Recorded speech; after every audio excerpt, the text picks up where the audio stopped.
गीत होके कम समय में, एकदम कम समय में 20 मिनट का 15 मिनट गाय के 10-15 मिनट में गाय को उनका टाइम दे देती है। आप लोग सुनी जा। हवा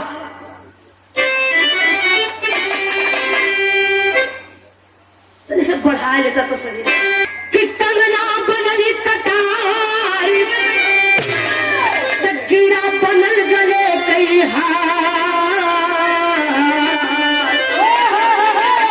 कि फूलवा जनली जेके भयल समय पे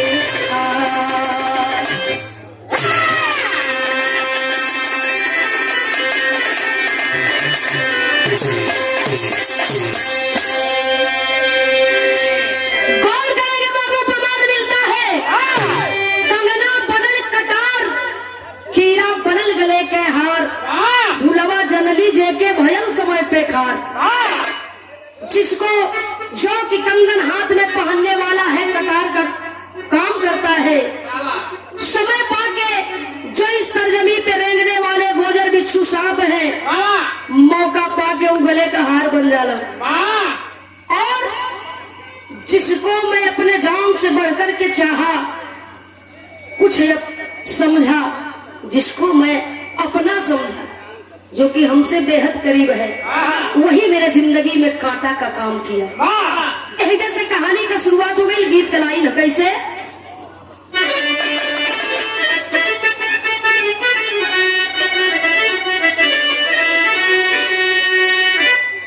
कि अरे हंसी हंसी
डिस्टर्ब बहुत है दिमाग। बतावल गई कि जौना समय श्याम दई नारी से शादी कई के दुल्हन बनाए के गईलन, अपने सैन कक्ष में पांव के रखले हुए, अधियाई ले रात जब वही सेज पर पांव के रखत हुआ खटिया कपाटी टूट गई, तो टूटल तो तू का करत रहला उठे।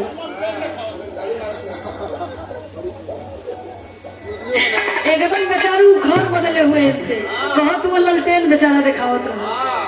राजा भरथरी परेशान हो गए। श्याम दई रानी कहलीन, श्याम दई रानी कहलीन की कहा हो ए राजा जी बस हो गई पहले रात्रि में कि का कहला हम बड़ी सपना सजाए के आ रही है। पहले रात्रि में कुल गर्म हो गई, कैसे टूटल। राजा साहब सोचा लगन, क्रोध में हो गई लगन। श्याम दई रानी कालीन की, अरे दादा हो दादा देखो थी तो हमारे बड़ी गुस्सिया जल। चटदन संदूक खोली, चिट्ठी ले जाए के दिखावे लगली। कली ले ही आई पढ़ ले ही। उस पत्र में लिखा था, श्रीमान महोदय मेरे जीजा जी, अगर आपको मेरे दीदी के ओर से कोई भी दिक्कत परेशानी आ जाए तो आप फौरन दिल्ली चले आइएगा।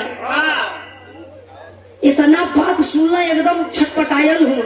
पहुँचले दिल्ली, और जब दिल्ली में गईलन तो पिंगला सोचा थी कि आइल हूँ मैं, आओ भगत करे खातिर ली नहीं। 56 प्रकार के व्यंजन बनाए के कलिए जीजा जी ले ही खा ले ही। कहा था कि सुना है तो हर खाए खातिर नहीं खाए आई, कुछ जाने खातिर आल है, कुछ समझे खातिर आल है। इतना बात के सुन ली, कल ये जीजा जी है न जानल चाहती कि खटिया का पाटी टूटल का है। तो सुना, ए जन्म में तो आप राजा है, इससे पिछले जन्म में आप किसान हुआ करते थे, आप राजा नहीं थे। उस जन्म में भरथई किसान थे, आपकी शादी यही श्याम दई रानी से हुआ था। एक दिन का घटना है, आप हल चलावे खातिर, खेत जोते खातिर खेत पर गईला। इधर घोड़ी बजावे लगल, दू सोचे लगली श्याम दई रानी की सैया जी गईला, मैं भूखाई लोखी है, कुछ लेके गई ना है। चटपट खाना बनौली, गठियाई के लेके चलल है। तब तक से याद पड़ गल कि है जो छुटका गदेलवा ई का खाई का पी। प्रमाण मिला, अपने स्तन का दूध ढार करके कटोरा में रख के चल गई। इधर गई श्याम दई रानी खेत पर, दूसरी रास्ता से भरथरी किसान घरे चलैलन। मैं एने ओने देखत हूँ, भूख के मारे एकदम जीव छनछनात तड़पड़ात हूँ। निगाह पड़ल ही कटोरा पे जोन की जौना में दूध रखा रहल। अलमारी पर से चट दिन कटोरा का दूध उतरला या पट दिन मुँहे, तब तक से आई गई। कली का हो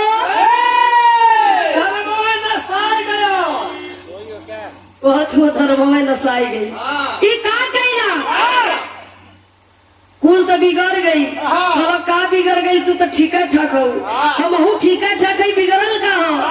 कली कुल मामला गड़बड़ हो गवा, कलन का हो गवा, कलिन धर्म बिगड़ गई।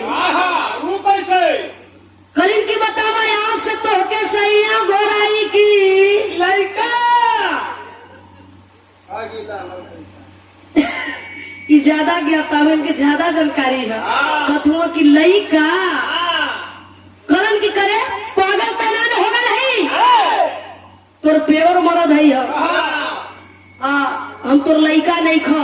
इतना बात के सुन ली, सारी बात के पिंगला बताने लगी। कहती है कि सुनिए, यही से तुहार धर्म नाश भइल। एक जन्म में आप राजा भरथई थे और इसीलिए कुछ अनहोनी होने से पहले खटिया की पार्टी धीरे धीरे समय बीते लगल। प्रेम प्रपंच क्रियाकलाप प्रेम प्रमाण पकड़ लिया। गंधर्व शादी करके पिंगला को रानी बना करके अपने महल में ले गए। और जब महल में ले गई लन, उस समय सुहाग रात के सेज पर पहुंचला। कहला ये रानी सब कुछ करी है, लेकिन एक चीज मत करी है। कहलिन की हमरों के मेरी पहला हाथी में हाथ जोड़ लेला। कहलन की ना, हाथ एकरे खातिर जोड़त है कि सब कुछ करी है, छूट है, लेकिन हमसे गद्दारी मत करी है। तर्ज लगल कैसे,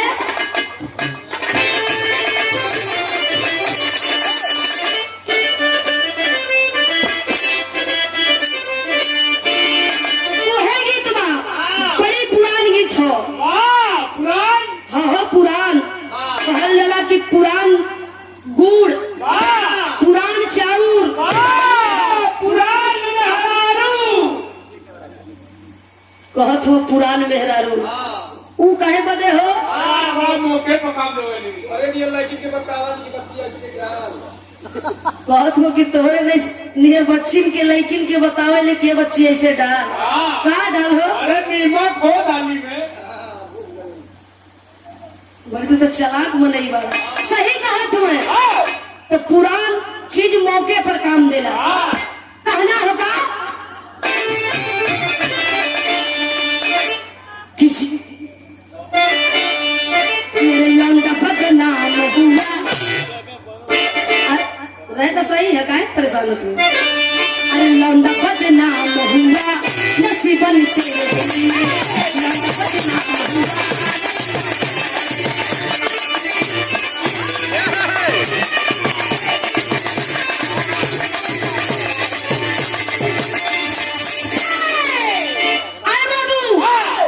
लेकिन हम कहिला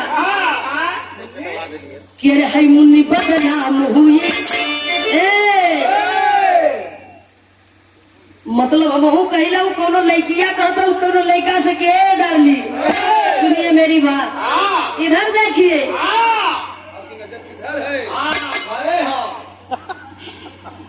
कि अरे मुन्नी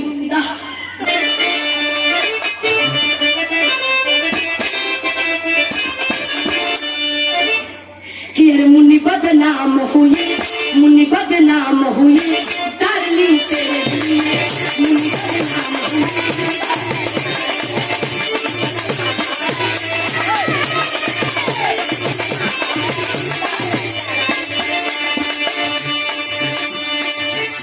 राजदरबार में खचाखच भीड़ भरी है। अपना सिंहासन पर बैठे हैं राजा भरतरी को पक्ष आवाज आई। एक से प्रकांड विद्वान उस महफिल में बैठे हैं। आवाज आई चपका करके उठ करके खड़े हो गए। देखने लगे आवाज आई कहाँ से। राजन मैं तुमसे कुछ कहना चाहता हूँ। तब तक से साधु बाबा सामने आ गए और आ गए तो कहते हैं क्या जवानी चाहिए राजा जवानी चाहिए राजा नहीं ये प्रश्न होती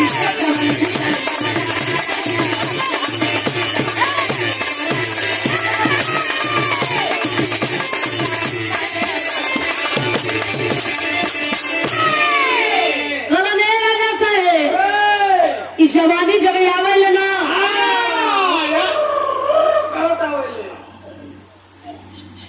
कलन की एकदम शुक्रत आवले अरे रात आवले। जवानी को जोर जल्दी कोई से बर्दाश्त नहीं हो खाली बर्दाश्त के लिए इनकर दशा भी देख ला जाए। खराब है का अब हमसे तुलना यापन करे लगे। अच्छा बस गौर करेंगे कल जवानी कोई कला है। जवानी बड़ी जालिम और निगोड़ी है। जब आवले तया तया आदमी बिगड़ जाला या तो बनिए जाला। जवानी के बचा के रखलस वही के दुनिया में बहुत बड़ा नाम भइल। अजय ऐसे मजाक कैलस वही का अच्छी अच्छी बातों को बताने लगे। इधर 5 रोज के दिन बीतल हो सेवा सेवकाई करत हुआ खुश हो के राजा साहब से साधु बाबा कहलन एगो बात कहलन कि ये बेटा ऐ राजन मैं जाना चाहता हूँ और जा रहा हूँ तो जाते वक्त तुमको कुछ देना चाहता हूँ। तर्ज लगा है कैसे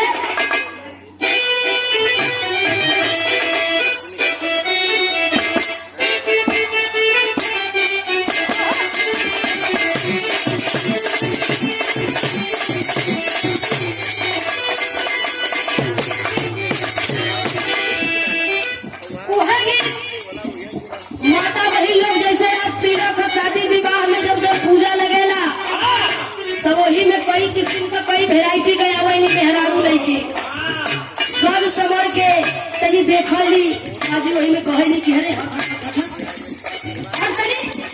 तनी सामने जगह दे जवन बूढ़ ठेल रहे नी के पीछे टार देली आ जवन तनी नया रहेली तू आगे हो जाली मेन फ्रंट पे देखली आ गावेली का गावेली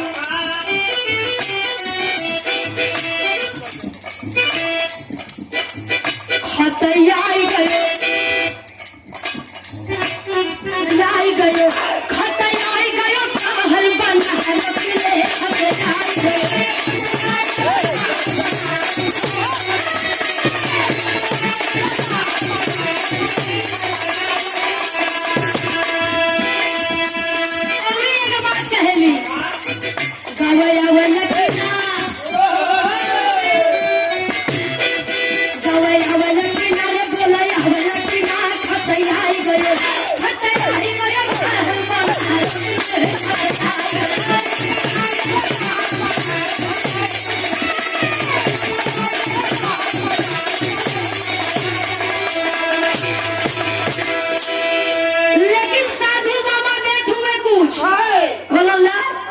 ला खाए ला फायदे में रहबा काम करे बाबा कि अरे फल खाइला ये ताजा फल ये फल खाइला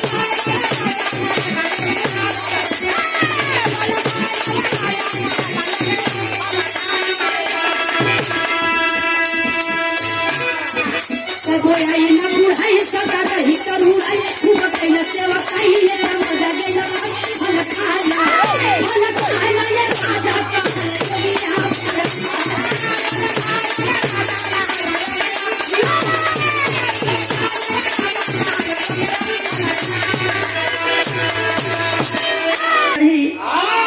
छिलोले हुआ एकदम यही तरह टकाटक टनाटन तो हर जवानी बनल रही यही तरह चमकत रही चेहरा बोला देख करके चले गए साधु बाबा। कहा जाता है कि जमता रमता जोगी बहता पानी कभी एक जगह स्थिर रहने वाला नहीं है।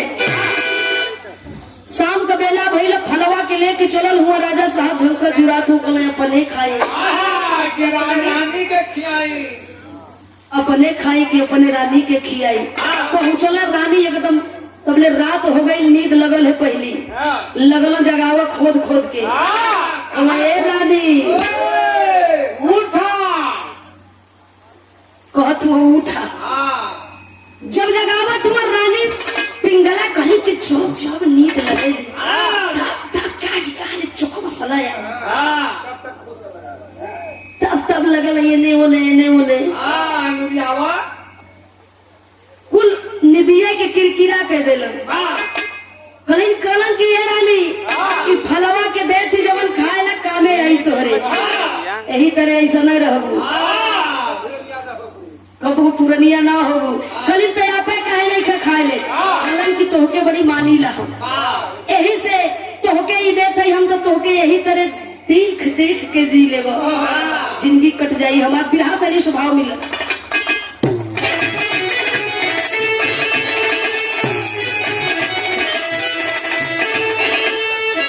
कि जीवन में कि अरे मोरे राम जीवन में ही इनसे यारी ना करे तो कामिनी कुटिल करी ना काम बसी जो नारी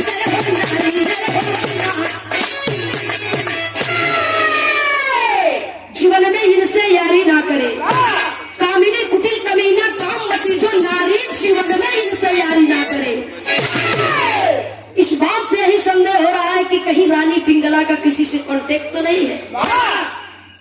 बिरहा कचेरी में कभी जी लोग अपने कलम के द्वारा पूरे बिरहा का सारांश लिख डालते हैं समझ में आ जाता है जिस बात का संदेह था वही सच्चाई में बदल गया।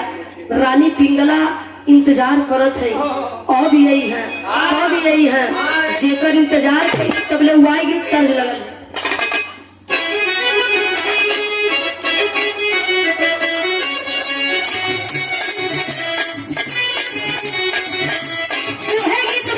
समय का जब डीवीडी का जमाना रहा बड़ी मेहरारू अगर कोरा में लड़का गोदी में है तो वहू के पकड़ाई के लगल है कहीं सीधी सीधी चलत थे अहिला हो अब वो टीवी चलत है निरहुआ अहिला तनी देख के आवत है इस स्थिति है वह गीत हो दुल्ही रहे बेमान दुल्ही रहे बेमान निरहुआ हंसत रहे दुल्ही रहे बेमान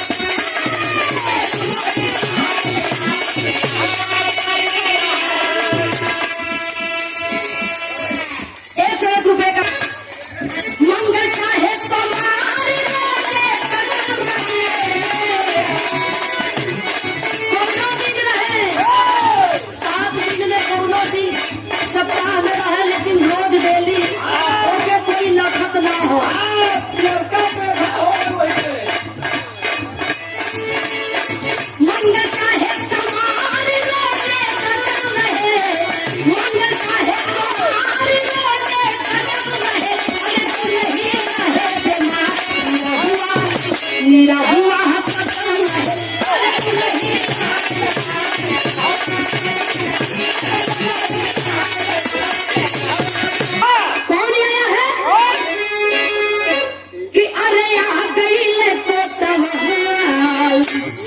आ गई मैं तो तबाह लगिया लगिया अरे आ गई मैं तो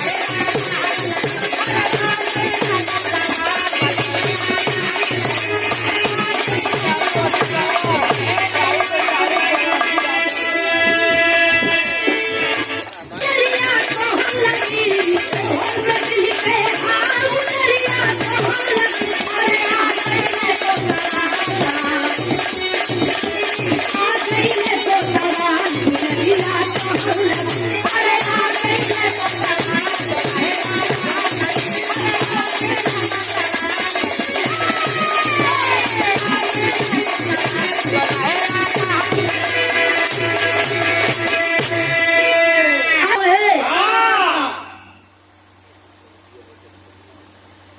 कहत हुए कोतवाल साहब कह रहे यार देर आई दुरुस्त है सही सलामत है ना काम और कब से तो वाइल हो कामर तो बसल हो कुछ रखले हो रानी पिंगला कहले कि हम तो ऐसा कुछ रखले है जौन की तू कबो पैबे ना करबा लगली फलवा के देवा कलन की वही तई खाए के अली है कुछ और खियावा कलिन की ना इस फल में इतना बड़ा विशेषता है जो इस फल को खा लेगा एकदम जवान रहेगा कहलन की अरे कि फलवा तो वही काहे ना खाए ले तू कलिन की अरे यह तो तुहार भूल है प्यार में कहा गया है इतना ताकत और प्यार में वशीभूत होकर के रानी पिंगला अपने पति राजा भरथरी से दगा कर बैठी दे देती है फल को जब फल को लेकर के चले हैं कोतवाल साहब तो बाबू बतावल जाला कि जब लोग सूरा पिए सूरा वो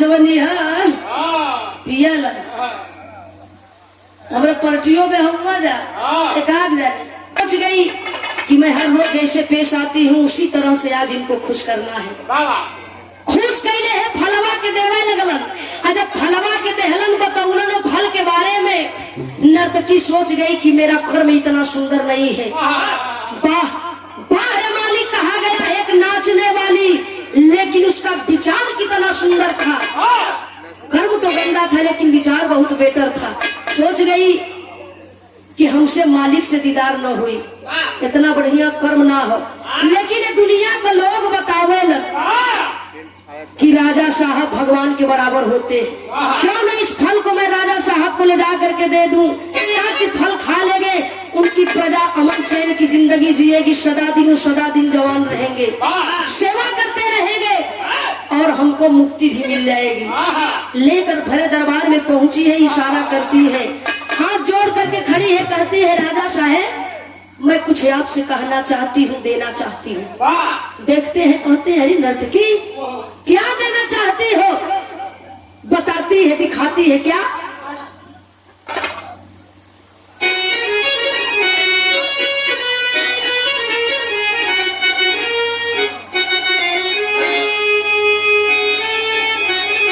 भाई कि अरे फलवा देखती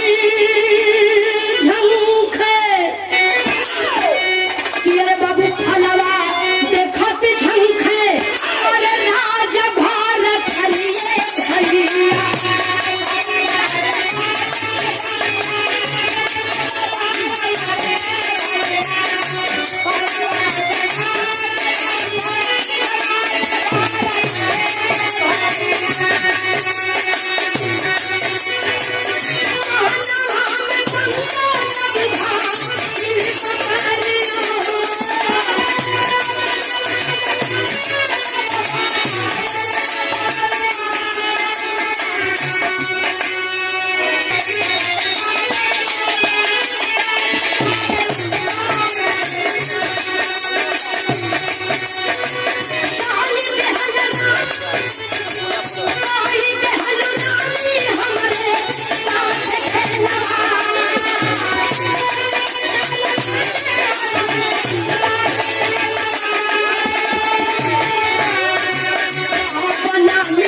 ये बस फल को पहचान रही हो। रानी पिंगला की तर तर फलवा देखते पसीना छूटे, गंगन गंगन शरीर कांपत है पूरा। हाथ जोड़ के कहलीन की सैया, ई सैया जी बड़ी भारी हमसे भूल हो गई। ये वह फल जो कि आप हमके देने रहे। कहला तब कैसे गई? नर्तकी के पास सारी बात को बता देती है। नहीं पाई, हमारे प्रेम की बगीचा में तुमने आग लगा दी हो। ये कोई ऐसा वैसा फल नहीं था कि रानी पिंगला कोई ऐसा वैसा फल नहीं था। ये फल अमर फल था। जो इस फल को खा लेता वो सदा दिन के लिए अमर हो जाता। यही से तो के इशारा कैले रही कि फलवा खैबू तो जवान रहबू। आया तो हम वही खाएगा रही कैसे ही जवान रही। लेकिन मैं इतना तुमको दिल से चाहा, ये अच्छा नहीं की हो। गंगन गंगन शरीर कांपत है, हाथ जोड़ के खड़ी है। कली सैया माफ कर दे, अब दोबारा ऐसा ना होगा। दौड़ करके कहते हैं कि रानी पिंगला, आज से हमारा तुम्हारा मिलन यही समाप्त हुआ। ना तो तुम मेरी धर्म पत्नी रही, ना तो मैं तुम्हारा पति रहा। कहे जाला बाबू की तालाब के गंदा करे में एक मछली का हाथ उखेला। बहुत ढेर सारी मछलियां उसमें रहा करती है, लेकिन एक मछली उस तालाब को पूरा गंदा करने में कामयाब सफल हो जाती है। उसी तरह से नारियों के गरिमा को, सत्यता को भंग करने वाली, कलंकित करने वाली नारी रानी पिंगला थी। ऐसा नहीं होना चाहिए। कहे कि तुम्हारा पति व्रता कहाँ गया? पति व्रता बनती थी, राजपाट सब कुछ त्याग करके चल दिए। और जब चललन बाबू तय कवि जी के लिखे के पड़ल, कहानी तो बहुत लंबा है, लेकिन साथ में बताओ थी आप लोग के कि आदेश पा करके बाबा गुरु गोरखनाथ के आदेश को लेकर के जोगी बन गए। और मठ पर से आदेश लेके चल गाँव गाँव जाए के जोग रमावत हुआ, फेरा डालत हुआ। तो कवि जी के लिखे के पड़ल आखिरी भाव में,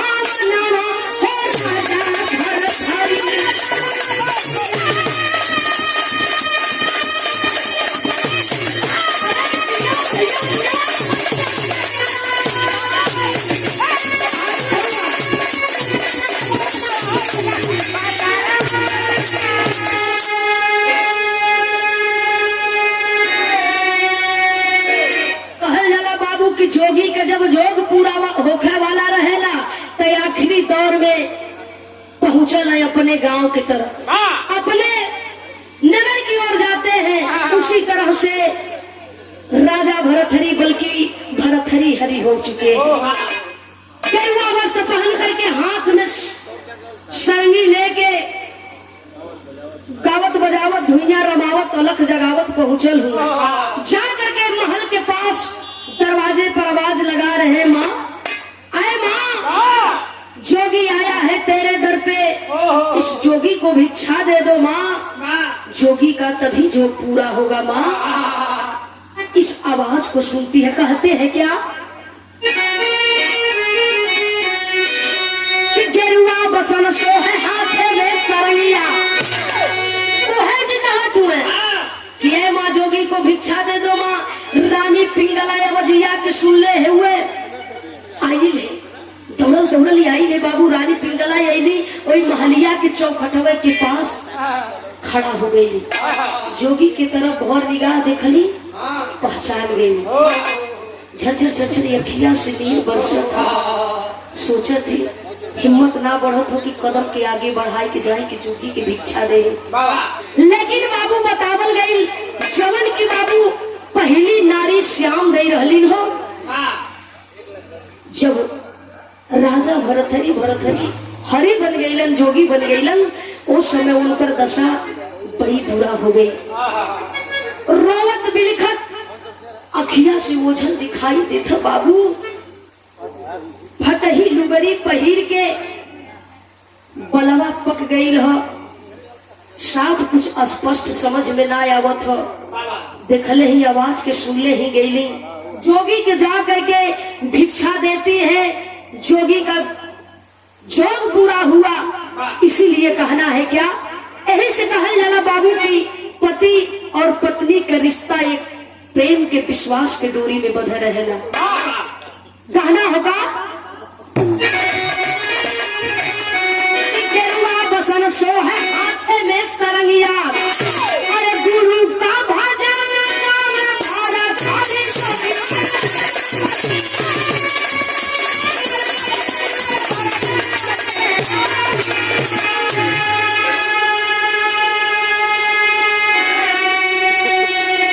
कि जीवन में इनसे हरि ना करे, नीलम राम निवास का रक्षण मरुथा।